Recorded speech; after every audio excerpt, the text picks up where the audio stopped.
Oi, gente, eu sou a Rose Traiano, sejam bem-vindos a mais um episódio do Bate-Papo Real, um espaço onde a vida como ela é entra em pauta. Hoje nosso papo é especial. No mês do trabalhador, a gente abre espaço para histórias que mantêm esse país de pé, mas que nem sempre ganham voz. Vamos falar de quem está nas ruas, nos lares, nos ônibus e nas motos. Quem enfrenta uma jornada puxada, invisibilidade, insegurança, mas que segue com dignidade e força dia após dia.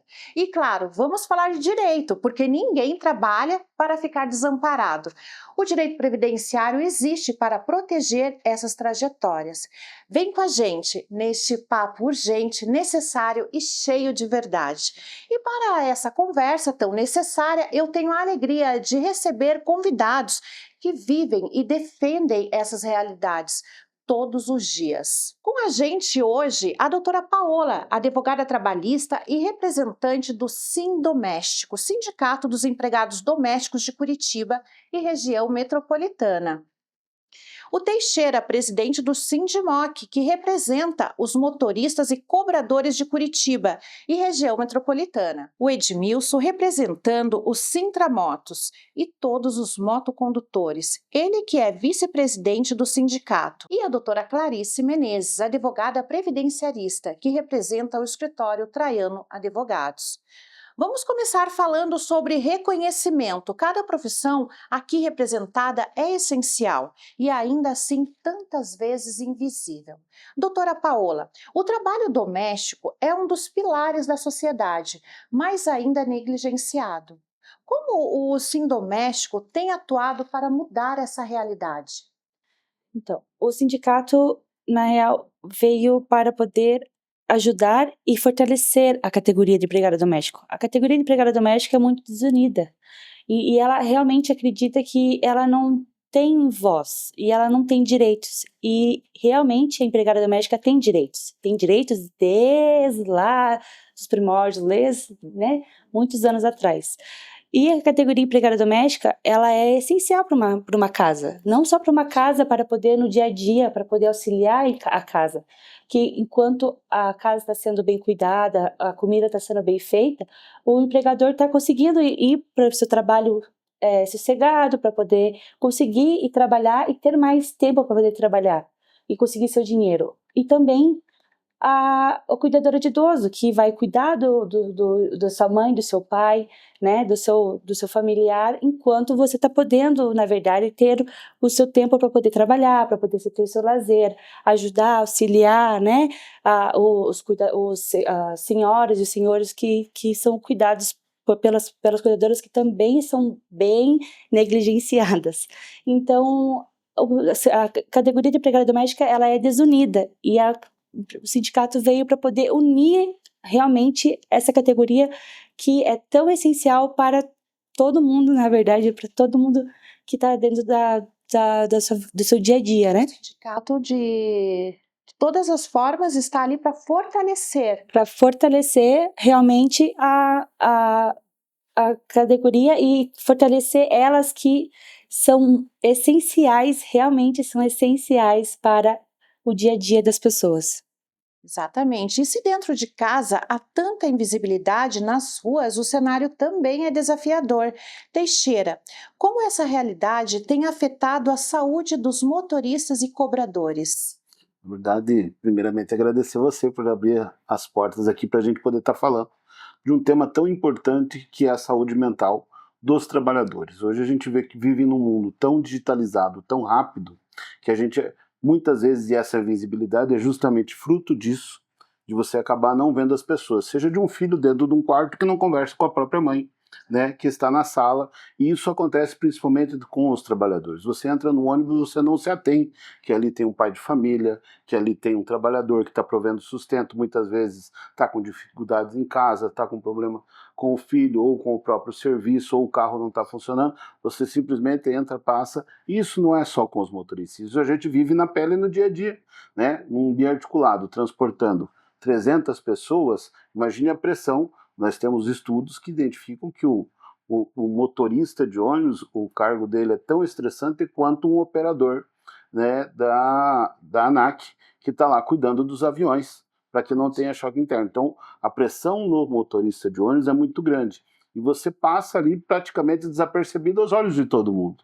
Só lembram quando o ônibus não chega, o ônibus está atrasado, alguma coisa aconteceu, e aí você acaba. Então, esse sentimento da digitalização, a gente vem sentindo que as pessoas estão se afastando, né? E você ser invisível, acontece que estamos adoecendo dia após dia. E principalmente a saúde mental tem tido uma influência muito grande para os trabalhadores, né? O impacto que houve com a digitalização, a questão dos cobradores. Hoje Curitiba já não tem cobrador dentro do transporte coletivo dos ônibus, né? Uma pessoa que não só cobrava passagem, mas ela auxiliava o motorista, fazia companhia ao motorista, dava informação aos usuários, enfim, tinha todo um outro trabalho que hoje sobrecarregou ainda mais ao motorista. As pessoas se sentem confiança. Quantas pessoas já não entraram dentro do ônibus e chegaram, não, vou sentar lá perto do motorista que eu me sinto mais seguro. Mas o motorista também está tão refém quanto a ele ali dentro daquele transporte. Então, essa invisibilidade que a gente vê tem um impacto muito grande hoje dentro da sociedade como um todo. O transporte coletivo a gente sente, né, por questão da saúde mental, essa questão principalmente da saúde mental, que as pessoas têm adoecido muito o trabalho, acaba aí tendo muita gente tendo que se aposentar, né, porque precisa realmente de um tratamento ao longo do tempo e muitas vezes não consegue reverter. Nós estamos com uma situação, infelizmente, que está pública nesse período, que é a questão de um motorista que acabou atropelando uma senhora lá no terminal do Sítio Cercado, e ela veio a falecer. Então ele está para ser julgado, condenado, até o Ministério Público ofereceu a denúncia como culpado do ato, mas o impacto, né, que eu falo, a pressão que esse trabalhador teve dentro de todas as circunstâncias que geraram o trânsito. Não estamos tirando a culpa, mas olhar como não só como o olho do assassino, olhar como uma pessoa, como um pai de família, que está ali tirando o seu sustento para levar para o seu filho, para sua filha, levar comida para sua casa, para ter seu momento de lazer, que todo mundo tem direito. E, infelizmente, nesse mundo digital, o que nós estamos vendo? O trabalhador sendo massacrado, seja lá por parentes ou sendo julgado, né, ou pré-julgado por muitas pessoas que não têm nenhum conhecimento. Então, hoje, infelizmente, essa invisibilidade ela se torna mais visível no digital do que quando passar pelo motorista e falar, ó, bom dia ou boa tarde. Então é essa situação que a gente vive hoje no dia a dia. É verdade. E assim, hoje nós temos muitos, na rede social, nós temos muitos juízes de plantão. Então, julgamento, ninguém pensa que aquele pai de família, ele não saiu de casa predisposto a matar alguém, a machucar alguém. Eu tenho certeza que ele saiu para trabalhar, para garantir ali o sustento e infelizmente aconteceu essa fatalidade. Mas eu acho que nós temos que também entender o lado desses profissionais como um todo. Eu acho que nós, enquanto sociedade, temos sim que amparar e apoiar e tirar ele, de certa forma, dessa solidão. E falando em pressão e riscos, a gente não pode deixar de olhar para quem está sob duas rodas. Edmilson, como essa realidade dos motociclistas está hoje nas ruas? Olá, primeiramente agradecer em nome da diretoria do Sintramotos, Sindicato dos Motociclistas de Curitiba e região, o espaço que vocês estão dando aqui para a gente falar um pouco sobre essa categoria. Então, é uma categoria que é visto em todos os pontos de Curitiba, qualquer cidade ou qualquer capital, qualquer município. É uma profissão realmente de risco, é uma profissão perigo, na verdade, né? Que a gente está sofrendo todos os riscos, desde um acidente de trânsito, quanto muito frio, o calor excessivo, entre outros problemas inerentes à categoria. Mas estamos aí em defesa desses profissionais, como sindicato, buscando ainda regulamentar essa profissão de fato, porque existe uma lei, mas ainda que poucos profissionais se regulamentando, a gente está buscando aí essa consciência, tanto da categoria e quanto dos tomadores de serviço e a sociedade como um todo. Exatamente, Edmilson. Nós temos com certeza que valorizar cada vez mais, porque os motofretistas fazem parte, são facilitadores da nossa vida. Quando precisamos de uma farmácia, em questão de minutos eles estão lá. Então eu acredito que também é uma categoria que precisa sim, e muito, do nosso respeito. Com certeza. Direitos no papel, mas que nem sempre se concretizam na vida real. Essa é a realidade de milhares de trabalhadores. E o que os sindicatos e a legislação têm feito para virar esse jogo? Doutora Paola, quais os direitos das domésticas? Quais os direitos que elas já têm assegurados por lei? E quais são sistematicamente desrespeitados?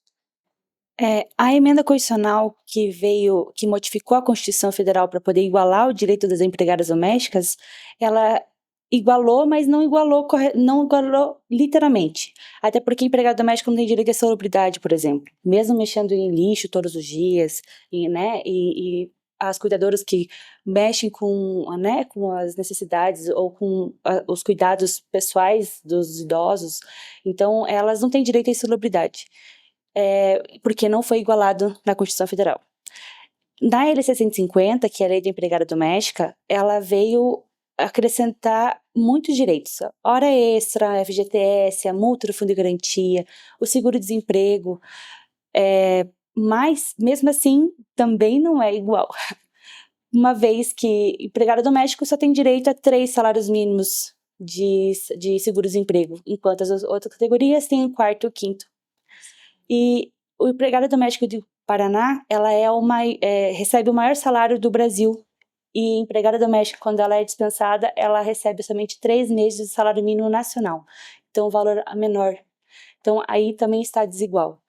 Outro problema que nós estamos enfrentando é que as cuidadoras, normalmente são registradas pelo senhor, pela senhorinha que realmente está lá acamada, ou que está com Alzheimer, ou que tem um problema mais sério de saúde. E quando essa senhora falece, a empregada doméstica ela não tem direito à multa do Fundo de Garantia, não tem direito a seguro-desemprego, e ela também não tem direito ao aviso prévio. Então, aí também já está começando a desigualar a categoria, que na verdade deveria ser igual para todos. Não realmente não tem como haver aviso prévio, porque não tem como avisar falando que vai falecer. Mas o não ter o direito de você ter o seguro-desemprego ou a multa do Fundo de Garantia é um absurdo. Até porque é a segurança que a empregada tem quando ela é dispensada. E ter somente 3 meses de seguro-desemprego é o pior de todos para toda a categoria. Porque quando ela é dispensada, ela realmente não tem o mesmo direito que os outros trabalhadores têm de ter um tempo para poder conseguir realmente encontrar um emprego. Temos mudanças positivas na lei, mas vemos que temos muito que avançar ainda. Outra coisa também que acontece é que muitas empregadas domésticas não são registradas. Apesar da luta ser de todos esses anos, de ter o registro há muitos anos. Muitas empregadas domésticas ainda trabalham na informalidade.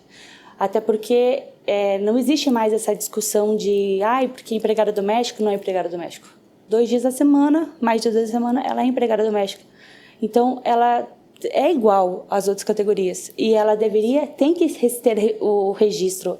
Ela não tem que ir lá e ter que provar que trabalha dentro de uma residência, sendo que, na verdade, ela cuidou, ela auxiliou, ela ajudou, ela fez tudo o que poderia fazer para poder melhorar a vida da pessoa dentro da sua própria residência. Também uma facilitadora, né? Muitas vezes. Sim, muito. E o que o sindicato, doutora Paola, tem buscado para fortalecer essa categoria tão importante? Então, o sindicato vem realmente, igual eu falei, de fortalecer a categoria empregada doméstica, de unir elas, até porque a empregada doméstica, normalmente ela acha que não gera lucro para o empregador, e ela realmente gera lucro. Apesar de não estar gerando lucro, porque o empregador não está vendendo mais, mas ele está tendo mais tempo para poder vender mais, para conseguir ter mais dinheiro. Então, aí vem o lucro da empregada doméstica. E aí está o trabalho do sindicato, de realmente unir e de fortalecer, de mostrar para a empregada que ela tem direito. Empregada doméstica também não é só a empregada doméstica que cuida, limpa e faz comida. Também é o jardineiro, também é motorista, também é piloto de avião, também é marinheiro, né? A governanta, a pessoa, todo mundo, até mesmo a secretária do lar, digamos, né, todo mundo que trabalha com uma pessoa física, ela é empregado doméstico. Então, é aí que mora todo o trabalho do empregado do sindicato para o empregado doméstico, que precisa realmente se unir por ser uma categoria enorme e poderia ser muito mais bem vista se ela se unisse. E é uma categoria extremamente necessária. Doutora, com relação ao PIS, Empregado doméstico também não tem direito a PIS. mais uma... Então, é a única categoria que não tem direito a PIS.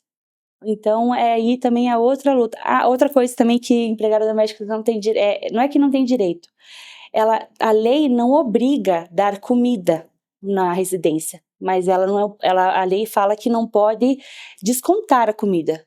Mas dar a comida, muitas empregadas domésticas, principalmente em Curitiba, região metropolitana, elas não recebem, elas não têm direito a comer a comida que o empregador. Por mais que ela faça a comida, ela não pode comer a comida que ela está fazendo para o empregador. Então, é outra luta que nós, do sindicato, também estamos indo atrás e nós precisamos que as empregadas se unam para isso. Então, a categoria de empregada doméstica, ela precisa se unir justamente para poder realmente lutar por seus direitos, para igualar literalmente igual às outras categorias de qualquer categoria que exista aqui no Brasil.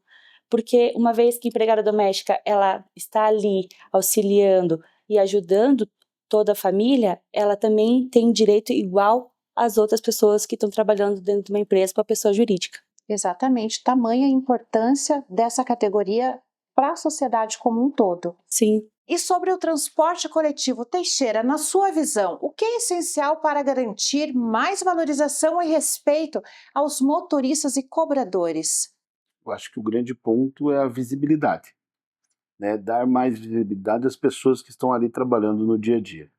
A gente vê dificuldades hoje, principalmente com relação mudou bastante, a gente vem trabalhando muito em cima disso, o sindicato sempre teve uma atuação muito forte, mas a grande verdade é que nós temos a categoria principalmente de cobradores. É uma categoria que sofre muito hoje numa estação tubo, sem um banheiro. Fizeram uma mudança nas portas das estações tubos, a qual ela foi recuada para dentro da estação tubo, abriu um leque, onde pega chuva, pega sol e pega tudo no cobrador, ao lado do banco dele. Então, isso é uma coisa que poucas pessoas que pegam o ônibus observam. Verdade. Né? Que é uma questão da visibilidade. Ou seja, só se você estiver dentro do ônibus, naquele momento que estiver chovendo, que você vai falar, nossa, mas entra água no cobrador. E isso acontece hoje praticamente em todas as estações tubo. Então, o senso de pessoa, de ver que tem uma pessoa ali, é que eu sempre estou reforçando justamente nisso, é pensar nas pessoas, ter um pouco mais de humanismo, né? Olhar lá, não, tem um trabalhador lá, vou mudar o sistema da porta, mas vou fechar com acrílico, botar um grade, essa porta foi mudada para ter mais dificuldade o acesso de invasores. Sim. Tá, mas e a pessoa que está trabalhando do lado, num dia de chuva, num local que não tem banheiro, não tem um condicionamento térmico, né? Você está refém a muito calor, excesso de calor ou muito frio. Então, é essa visão que a gente não vê ainda de quem está na gestão do empresário. Você tem que cobrar, você tem que pedir mudança, e é esse tento, esse carinho pela pessoa que a gente precisa quebrar essa barreira. A união, eu sempre falo que o sindicato não é a estrutura física que está lá na Tibagi do Sindimoc. Os sindicatos são os trabalhadores que têm o dever de estar um ao lado do outro em busca dos seus interesses em comum. Por exemplo, não adianta a gente colocar a culpa no sindicato porque a estação tubo mudar as portas. Mas nós temos todos que estar de braços dados e ir na URBS, na empresa, para buscar uma solução para os trabalhadores. Então, quando o trabalhador cobra muito o sindicato, é muito importante a gente falar, o sindicato não é nada sem categoria. Até porque o Anderson é motorista, sem o sindicato ele vai estar lá dirigindo, outros outros diretores nossos são cobradores, que vão estar lá cobrando passagem. Então, assim, o sindicato é a união dos trabalhadores.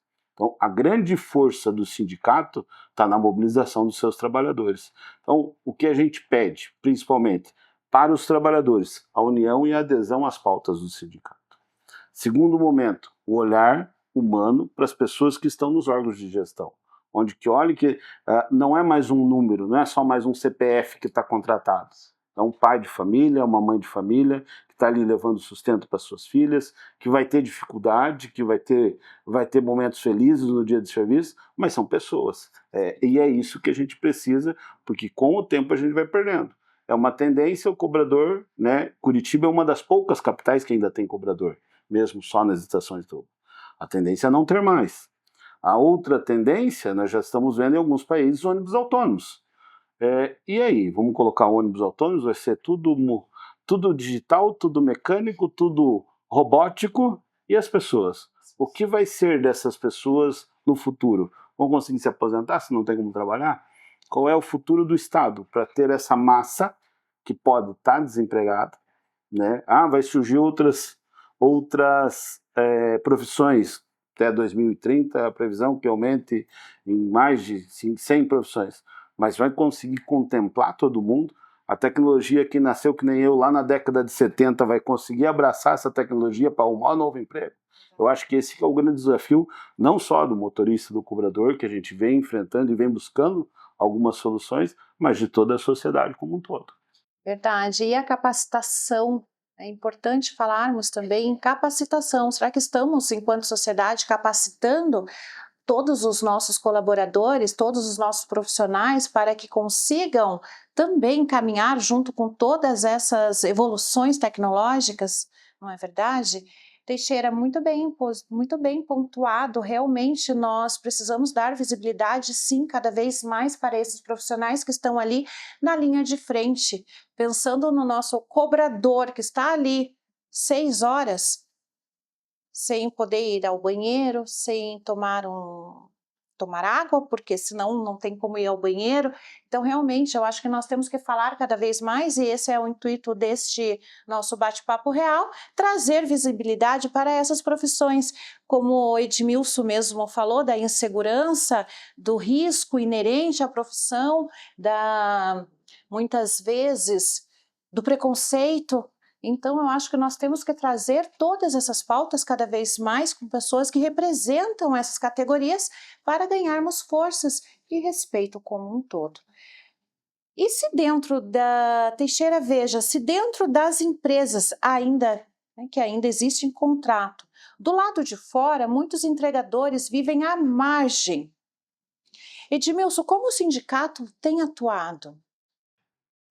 Primeiramente, o sindicato atua bastante com as negociações coletivas de trabalho, que é o que representa, esse sindicato representa trabalhadores seletistas, né, devidamente registrados, mas por um outro lado a gente trabalha muito nessa questão, o André estava comentando sobre essa questão dos trabalhadores estar vulnerável aí, sem utilização de um banheiro, sem proteção nenhuma, assim também é o motociclista. Hoje, com essas plataformas de entregas, vou dar um exemplo aqui como o iFood, tem profissionais aí que logado 14, 16 horas por dia, trabalhando e sem um auxílio nenhum dessas plataformas ou de quem quer que seja. Então a gente busca bastante essa questão, estamos batendo forte aí contra essas plataformas de entrega. Nós não somos contra, a gente só precisa formalizar, dar garantia para esses trabalhadores, porque não é simplesmente ir lá oferecer uma entrega de 5, 6 reais e tá tudo certo, né? E aí, como que fica esse trabalhador daqui a 30 anos? Ele está começando hoje com 20, né? Pelo menos é o que a lei diz, que pelo menos com 21 anos, ter 2 anos de habilitação, é o que a lei 12.009 prevê, mas porém, dentro dessas plataformas ainda que tem um agravante maior, tem crianças menores de idade trabalhando com entrega. E ainda que os estabelecimentos como restaurante, pizzarias, entre outros, ou até autopeça, eles estão vendo aquilo e aceitam na boa, que o importante para eles é executar a entrega. Então, o restante aí, o profissional, está totalmente vulnerável. É preocupante, Muito muito preocupante. preocupante. Eu acho que É uma categoria que a gente tem que ter, a sociedade como um todo precisa ter um olhar mais especial e atento sobre essa categoria. concordo. Falando da categoria de motoristas, né? O que me chama muita atenção é um dado no passado. Esse dia eu estou contando para minha filha que o número da empresa que entrega, faz as esfias, Habib's, é no 2828. Eu falei para ela, sabe por que é 28? Minha filha tem 14 anos. Ela falou, não. Eu falei, porque quando lançaram, era 28 minutos para entregar a refeição a partir do momento que fazia o pedido. E o que aconteceu? Muito trabalhador morreu, né? Porque o tempo era muito curto para fazer isso. E eu lembro de uma atuação muito forte do sindicato, da sociedade como um fim, para o sindicato puxando, que era justamente para inibir aquilo. Que não permitisse mais que tivesse um prazo tão curto. Tá bom, tem que entregar, mas que seja de uma forma onde que a pessoa não coloque a sua vida em risco.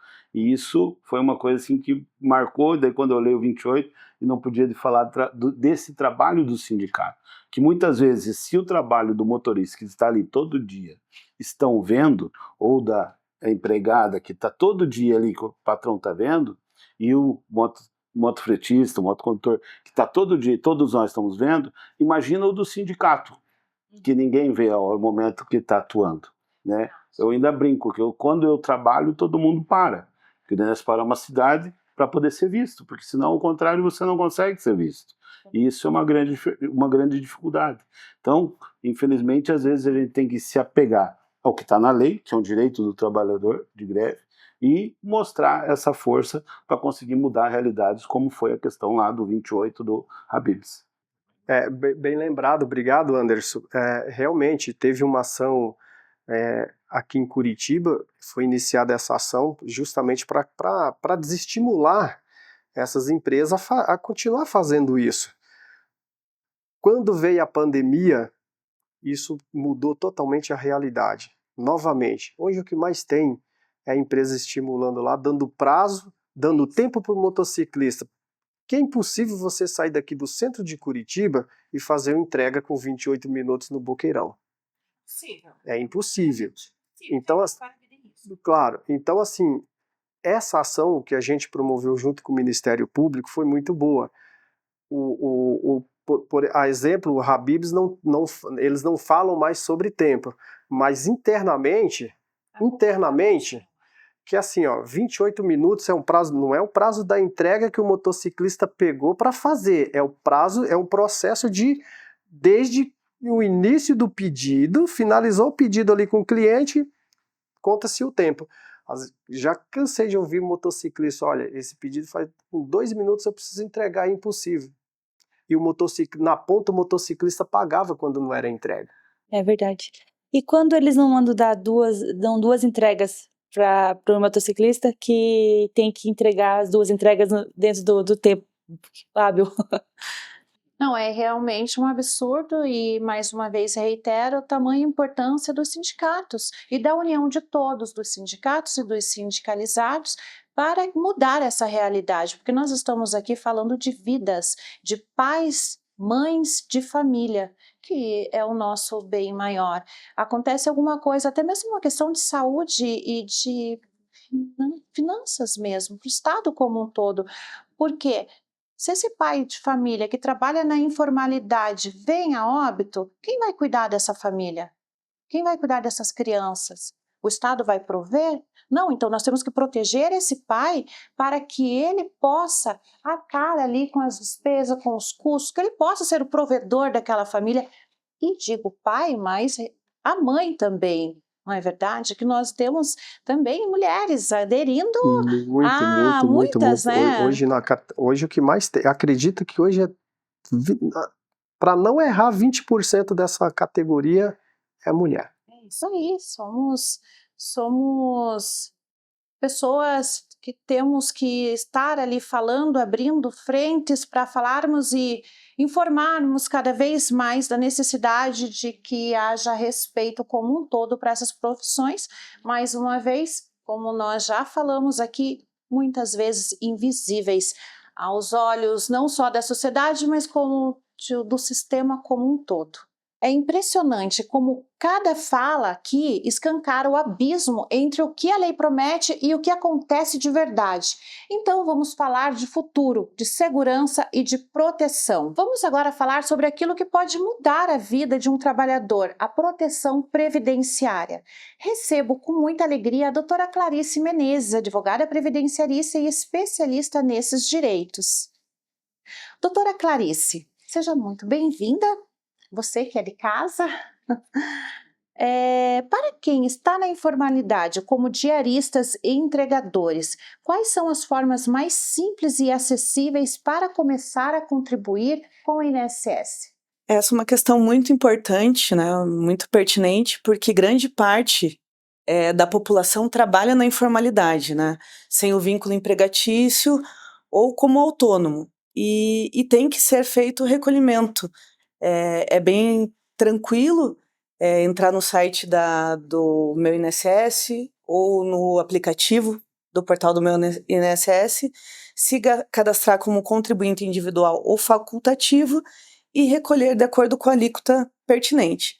Então, a gente tem a alíquota de 5%, 11% e 20%. Tá? A alíquota de 5% se refere ao MEI e o facultativo baixa renda. Tá? Tem bastante gente que recolhe nessa alíquota, contudo, ela não alberga todos os benefícios. Tá? Por exemplo, a aposentadoria por tempo de contribuição. Então, essa é uma questão muito corriqueira no escritório, acabam recolhendo com essa alíquota de 5%, vislumbrando uma aposentadoria por tempo de contribuição, quando esses recolhimentos têm que ser descartados porque ela só alberga a aposentadoria por idade. Então, é um problema ali muito constante, então vale a pena se informar, se planejar para que esteja fazendo, né, de acordo com tudo corretamente para uma aposentadoria segura. Exatamente. Mas, doutora, mesmo com contribuições mínimas, quais são as principais vantagens de estar segurado pelo INSS? E que tipo de proteção isso, estar assegurado, já garante? Tá. Contribuição mínima, quando a gente diz, seria os 5% em cima de um salário mínimo, que daria um importe de R$ 70,90, com o salário mínimo vigente atualmente. Essa pessoa ela pode ter direito a um salário maternidade na gravidez, a pensão por morte em caso de falecimento, né, seus dependentes poderão receber a pensão por morte, e o benefício por incapacidade, que é no caso de doença.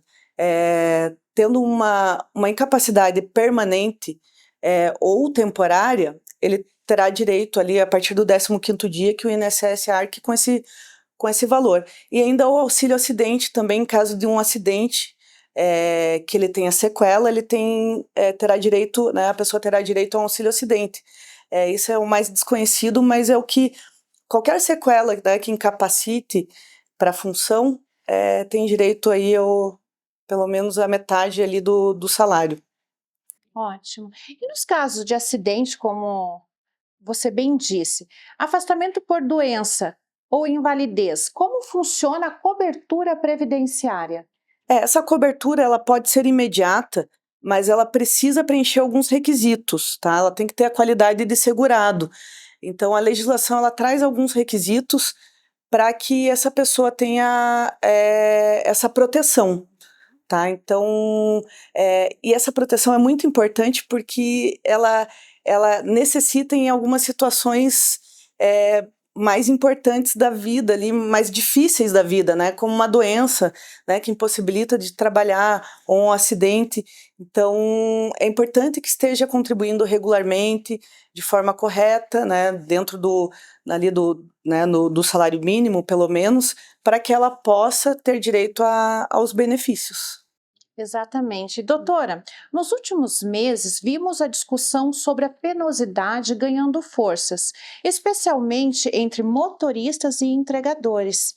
O que muda com esse reconhecimento e como isso pode impactar na concessão da aposentadoria especial? Então essa é uma decisão bem recente, né, foi uma vitória aí durante anos. principalmente dos motoristas e cobradores, que eles eram albergados ali pela aposentadoria por conta da insalubridade, ruído alto, né? E só que os ônibus começaram a, né, com o passar do eletrônico, tempo, nem barulho faz. sem barulho, né? Mas mesmo assim, uma categoria que ela passa, né, a questão de um desgaste físico e psicológico muito constante, né? Ela ali conduz ali dezenas, né, de vidas. E isso faz com que essa tese da penosidade, né, ganhasse ali corpo, e o Tribunal Regional da Quarta, o TRF4, né, que é da Quarta Região, que é o nosso tribunal, ele decidiu favorável a penosidade para essa categoria. Tá? A questão dos motofretistas, eles tendem a uma periculosidade que já é inerente à profissão, né? Então, por mais que a penosidade também, por analogia, possa se aplicar, né, a essa categoria, a periculosidade já é evidente, né? No caso isso faz com que eles consigam uma aposentadoria especial, que diminua o tempo de contribuição, né, o tempo contributivo dessas pessoas. Então, eles se aposentam ali né, de uma forma mais acelerada que algumas outras categorias. Eu tenho duas perguntas, se for possível. Claro. A primeira, uma me espantou essa semana, eu estava fazendo uma conversa, um acordo coletivo com uma empresa, não vou citar qual, mas a pergunta do empresário foi a seguinte: o meu trabalhador não estava na minha empresa, mas ele estava trabalhando de motorista numa outra empresa. E lá ele sofreu um acidente, ele viajava um caminhão, tombou esse caminhão e ele acabou sendo afastado do serviço porque se machucou bastante. Ele queria saber como ele faria para não pagar os 15 dias. Né? A minha pergunta não é essa, é óbvio que eu falei para ele que ele tinha que pagar os 15 dias, porque independente se ele tivesse caído em casa, ele teria que pagar os 15 dias. A minha pergunta é, se no caso de uma aposentadoria por invalidez, né, ele teria direito, sendo o fato que ele está trabalhando, foi um acidente de carro a passeio, não foi um acidente de serviço, ele teria o direito de uma aposentadoria, se for o caso de invalidez? Nessa situação a gente pode falar de dois benefícios, né? O auxílio acidente, se ele ficou só com sequelas, mas ele possibilita ainda trabalhar, alguma sequela, alguma redução ali de mobilidade, aí ele teria direito ao auxílio acidente, tá? Se ele tiver segurado, tá? Dentro de qualidade de segurado, sim, ele faz jus ao benefício, tá? E pode ser um acidente de qualquer natureza, não precisa ser um acidente de trabalho, pode ser um acidente em casa, né, na rua, fora do horário de expediente, então ele tem direito ao auxílio acidente. Vamos aí para a seara da aposentadoria por invalidez. Então vamos supor ele sofreu um acidente, também não precisa ser em casa, ou ele está doente, que impossibilite ele de trabalhar para as atividades laborativas. Se ele está impossibilitado temporariamente, ele começa a receber o benefício por incapacidade. Foi constatado que é uma incapacidade permanente, então ele ficou inválido, né, para qualquer atividade laborativa, há uma conversão para uma aposentadoria por invalidez. Tá? Então, só para explicar um pouquinho sobre o benefício. Só que essa questão, né, a decorrência desse acidente não precisa ser dentro do horário de expediente, né, uma doença, pode ser uma doença. Inclusive, eu acredito ele que como motorista ele não volta, porque ele precisou fazer, acho que nas 8 vértebras ele colocou pino na coluna, então dificilmente... Por exemplo, uma visão monocular, ele ficou, né, sem enxergar, já impossibilita ali o trabalho, ele consegue o benefício por incapacidade. Pode ser primeiro temporário e depois convertido por um permanente. E a outra dessa decisão recente do TRF4, como nós, né, sindicato, podemos trazer essa notícia para os trabalhadores, né, esse ganho, na verdade, na justiça, e como ele pode estar recalculando, fazendo as contas, como ele procurar o advogado para que possa vir buscar esse recurso, para saber muitas vezes que a lei ela vai retroagir para beneficiar os trabalhadores que já estão, ou ela vai ser daqui para frente? Só para a gente tentar entender. Exato, é uma pergunta bem pertinente, né? A questão, né, das pessoas que já se aposentaram sem se utilizar desse período especial, elas podem fazer uma revisão dentro de um período de 10 anos. Então, elas podem rever, e isso pode fazer com que a renda aumente, né, significativamente. Exatamente. Então, essa nova tese entra tanto para beneficiar, né, as revisões, quanto para as pessoas que vão se aposentar, ainda, né, estão em processo de aposentadoria, ou vão se aposentar, né, podem ser agora, essa decisão pode embasar, né, essas aposentadorias especiais. Isso entraria naquela conta dos 25 anos ou não? Isso, a Isso mesmo. aposentadoria especial, ela faz com que acelere, né? Ao invés de 35 anos, dependendo do dano à saúde, cai para 25, 15. E a idade? A idade, então, esse cálculo vai ser feito com uma regra de transição, tá? Então, a gente tem que fazer esse cálculo que vai levar em consideração a idade também. Então, Porque tem esse 25 fator. eu já tenho. Então a gente tem que fazer um cálculo baseado na regra de transição. Então, antigamente, a legislação vem para cada vez dificultar, né? A aposentadoria hoje não é tão mais tranquila como antigamente, até porque as pessoas possibilitam as pessoas de trabalhar hoje com 60 anos, Sim. né? Então, Nós dependendo temos da motoristas profissão. trabalhando com 70 anos. Então. Hoje a expectativa de vida aumentou Exatamente. bastante, né? E, Teixeira, como o Sindimoc tem trabalhado na defesa do direito à aposentadoria especial? E como o reconhecimento da penosidade pode mudar o cenário? Eu acredito que muitas, como eu falei até no começo, a grande dificuldade da categoria vem adoecendo, né, de doenças de questão mental. Né? A saúde mental do trabalhador tem dificuldade. A penosidade trazendo isso encurta o tempo dele de aposentadoria e é um grande avanço para os trabalhadores. Porque, de fato, os trabalhadores estão adoecendo. Por quê? Justamente pelo excesso, né, de trabalho, do período e tal. Então, isso para nós traz um benefício muito grande. O que o sindicato tem? Uma excelente parceria com o escritório que nos dá todo esse suporte, justamente para que a gente venha buscar e orientar os trabalhadores, né, que façam justamente isso, procurar fazer a contagem, saber do tempo, para que ele tenha, eu digo assim, todo o direito, apesar como a doutora falou, o Estado sempre dificulta o trabalhador de ter o acesso, mas eu acho que a mão do sindicato tem que fazer justamente isso, ser o facilitador para que ele tenha o acesso ao direito, a esses direitos, né? Habilidade dos motociclistas, esse reconhecimento é ainda mais urgente. Existe articulação para esses profissionais, para que eles tenham direito à aposentadoria especial? O sindicato tem trabalhado em prol? Como que tem sido esse trabalho? Claro, sim. Lembrando ali, a doutora falando sobre a questão da periculosidade, foi uma demanda muito forte que a gente vem trabalhando desde 2010 para que tivesse como garantir esses profissionais também que é uma atividade periculosa, né? Então, em 2014, a gente conseguiu a periculosidade para os motociclistas também. E é até curioso falar aqui sobre essa questão que ainda existe ações tentando derrubar essa lei, que é a Lei 12.799 de 2000, que foi sancionada em 2014.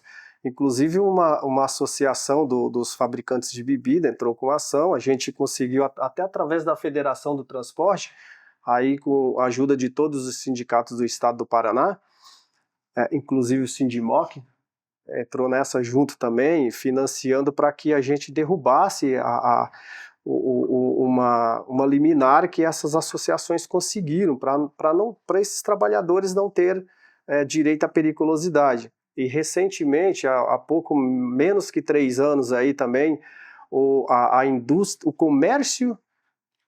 comércio varejista do estado de Minas também, eles conseguiram para que todos os motociclistas, pelo menos de Minas Gerais, hoje não recebem periculosidade, para você ter uma ideia, e a gente está brigando por isso até hoje, né?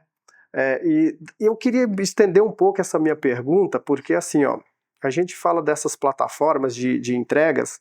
Recentemente um colega de trabalho meu, ele perdeu a perna num acidente, e ele estava trabalhando já 16 horas logado pelo iFood e Uber também, que a Uber também tem essa modalidade também de entregas, né? De fato que ali ele está jogado, o município não reconhece, INSS não reconhece, ninguém está dando assistência para esse trabalhador. Veja, então infelizmente, a periculosidade não se estende a esse profissional, que ele se diz autônomo ou trabalhar na modalidade MEI. Não existe periculosidade para ele, apenas para quem está registrado. Mas, assim, o sindicato vem trabalhando em prol dessa categoria justamente para que, pelo menos no futuro próximo aí, que essas pessoas tenham pelo menos benefício aí para se aposentar ou ter seus direitos, qualquer direito que seja previdenciário aí para esse pessoal, que está bem complicado. Só para complementar, a gente pode falar em duas searas, né, previdenciária e trabalhista. Acredito que o que você estava comentando é a questão mais trabalhista, né, porque reflete diretamente no bolso do empregador. Então, esse não reconhecimento da periculosidade na esfera trabalhista é diferente do previdenciário. Tá? O previdenciário, ele reflete ali numa aposentadoria especial, uma diminuição ali do período contributivo para ele se aposentar, né, com um pouco mais antecipado do que... Né, que a periculosidade, na verdade, só que depois da reforma trabalhista também, isso aí caiu, diminuiu bastante. Parece que até não conta mais a periculosidade para esses profissionais. Isso é uma discussão judicial. A gente tem bastante cliente, então, que a gente consegue discutir e tem sucesso. Legal. Sabe? Porque a aposentadoria especial é para quem tem tanto, né, periculosidade, insalubridade, quanto agora a penosidade, ela interfere é uma função danosa à saúde, né? Então, ela ficar ali um período igual à pessoa que fica no administrativo trabalhando é diferente. Então, a questão ali, até dos aplicativos, que é bem recente, né? É uma questão mais ali de vínculo trabalhista, né? Porque essa é uma discussão de vínculo trabalhista. Exatamente. Eu digo que, infelizmente, a periculosidade não se aplica para esses tipos de profissionais. Então, é ruim. Até para ele... Os caras falam que são autônomos, mas de autonomia não tem nada. De fato é que a pessoa está lá, o trabalhador está lá 14, 16 horas logado. Tem uma habitualidade, né? Tem toda a habitualidade. Só que, infelizmente, as plataformas não estão nem aí. A iFood não quer nem saber, só quer saber que o cara está lá fazendo entrega para eles e ponto. E não importa a idade. Isso é que é o pior hoje que a gente está passando, é isso daí. Só que para o previdenciário, por mais que não recolha a periculosidade, né, o percentual relativo à periculosidade, a gente consegue debater essa questão na via judicial, tá? Para fins previdenciários. Mesmo nesse caso, esse meu colega de trabalho, por exemplo, ele perdeu uma perna num acidente, trabalhando. Ele consegue, porque tá complicado, a gente tá tentando ajudar ele de todas as formas, não tem reconhecimento. Ele não estava recolhendo... Não. Então, para ser área previdenciária, ele precisa estar segurado, né? Então, esse que é a grande questão. Aí, a questão do vínculo trabalhista é uma outra discussão, né? Que por mais que a gente saiba que né, aparentemente... Né, tem assiduidade, habitualidade, mas para a questão trabalhista, para receber algum benefício, ele precisa estar recolhendo para o INSS. Está na qualidade segurada. Exatamente. Bom, eu acredito que com toda essa explanação, nós vemos que existem mudanças favoráveis, né, muito positiva, mas que é muito mais o que ser feito e que precisamos tratar desse assunto com muita seriedade. É muito importante, são vidas, são profissionais que dependem dessa força, dessa fala e desses direitos garantidos. Bom, a gente falou sobre invisibilidade, desafios, desrespeitos, mas também de lutas, conquistas e esperanças. Na visão de vocês, o que ainda falta para que o trabalhador brasileiro seja valorizado? E que mensagem vocês, enquanto representantes de várias categorias, deixam para quem está aí vivendo essa luta todos os dias? Então, na verdade, a luta é realmente a igualdade da categoria empregada doméstica com todas o resto das outras categorias. E a nossa luta diária para ser o direito básico da empregada doméstica ser reconhecida e ser respeitada pelo empregador, uma vez que o registro deveria ser realmente feito toda vez que a empregada doméstica pisa dentro da casa dele para poder começar a cuidar, né? E também a igualdade da empregada doméstica de poder receber o seguro-desemprego junto, igual às outras categorias, ou até mesmo o direito de ter a insalubridade, de ter a periculosidade por algumas funções que ela realmente faça, que teria esse direito, mas que não é igual nem mesmo na Constituição. Então essa é a pequena luta, pequena grande luta do sindicato para as empregadas domésticas. E o que a gente passa para as empregadas é: não desistam, não acham que só por causa que tem um pouco de diferença que a empregada doméstica não deveria existir, ou então que se deveria trocar de profissão. A empregada doméstica é uma categoria tão importante, é uma categoria, é uma profissão tão digna, que realmente para poder conseguir essa pequena igualdade, é somente uma pequena luta, que é somente a junção de vocês para poder conseguir realmente igualar os direitos de vocês. É verdade. Teixeira, suas considerações? Bom, a grande verdade é que, principalmente, os trabalhadores devem se unir mais, né? Não só nos seus sindicatos, associações, enfim, acreditar mais nos trabalhadores. Como você falou, pensar no Brasil. No Brasil nós precisamos de uma mudança estrutural. Não estou falando de ideologia, direita e esquerda.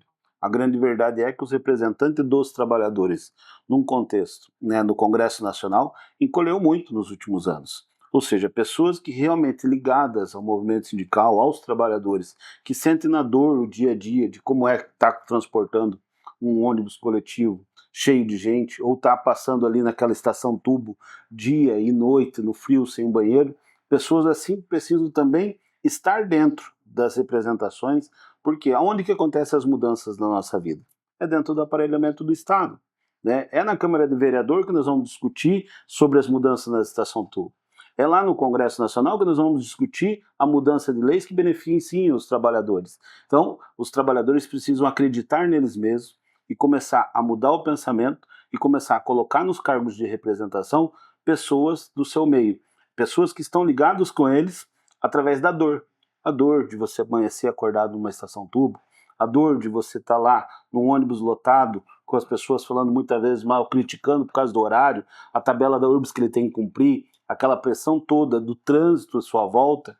Enfim, essas dores são de pessoas que a gente precisa colocar lá dentro do Congresso Nacional, colocar dentro das câmaras de vereadores, e aí sim, com certeza, nós teremos uma mudança nos direitos, porque é lá que fazem as leis. Então, a população, não só o motorista e cobrador, mas todo o trabalhador, ele deve começar a pensar de uma forma diferente, né? E como eu falei, não é de ideologia, ou de é de A ou é de B, é de colocar alguém que realmente seja ligado a ele, para que aquela pessoa que sente a dor do dia a dia possa estar lá representando, senão ele mesmo, né, fazer parte dessa mudança. Eu acredito que é isso que nós precisamos. Precisamos retomar, principalmente, os cargos eletivos, onde os trabalhadores têm que ter espaço, né? Nós temos lá no Congresso a bancada da bala, a bancada da igreja, e a bancada dos trabalhadores tem cada vez mais sendo reduzida. E aí onde que nós estamos perdendo direito, basta de 2017 para cá ver o quanto de direito que nós perdemos. Avanços nós conquistamos através de excelentes advogados na justiça. Essa é uma decisão que houve lá no TRF4. Não foi uma lei que foi feita olhando esse trabalhador. Então, essa humanidade tem que partir de dentro do Congresso Nacional, onde facilitaria a vida de todo mundo.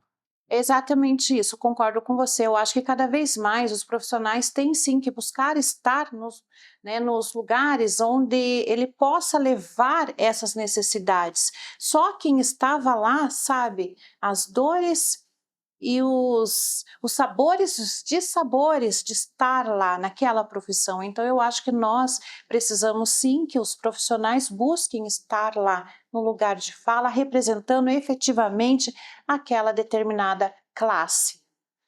Eu acho que daí sim nós vamos começar a ter mudanças efetivas para todos. Edmilson, e qual mensagem você deixa nesse momento aqui para quem está vivendo essa luta dia a dia? Rose, então é assim, eu quero deixar minha mensagem, meu recado, tanto para os trabalhadores como os tomadores de serviço e a sociedade como um todo. Primeiro para a sociedade, Receba bem o motociclista. Ele é um profissional. Ele está ali para atender certas necessidades tão importantes como talvez uma atividade de um médico. Ele está levando medicamento, ele está levando alimentos, ele está levando peças para automóvel, então ele tá levando tudo que é tipo de documento, o que é necessário que as pessoas utilizam como o motofretista possa estar ali colaborando para ele. Então, empatia com esse profissional, respeito, tanto no trânsito quanto no recebimento de uma mercadoria, isso é muito importante. E uma mensagem para os trabalhadores, o meu recado também que eu deixo para eles, que não aceite qualquer coisa, que não aceite ser desvalorizado por certos empregadores ou por essas plataformas digitais aí que chegou e provavelmente vai ficar, mas que a gente precisa alinhar isso daí e juntos nós temos que defender, trabalhar todos no mesmo objetivo e conquistar coisas melhores para essa categoria tão necessária aí para a população. É verdade, tão necessária e tão importante. E com essa fala, com esse recado, nós finalizamos mais esse bloco. Hoje a gente viu o que muitas vezes é ignorado, que o Brasil só anda porque tem gente trabalhando muito e sendo pouco reconhecida. Essas histórias são reais. Esse episódio é um convite à empatia, a ouvir, valorizar e cobrar respeito. E mais, a entender que o direito previdenciário é uma ferramenta de proteção e justiça. Se este bate-papo tocou você, compartilha. Manda para aquele amigo motoboy, motofrentista, para aquela pessoa que limpa, aquela pessoa que cuida, que dirige, que entrega. Vamos fazer esse episódio chegar aonde precisa. Porque o que a gente quer é simples, trabalho com dignidade, reconhecimento, com respeito e direitos garantidos, de verdade.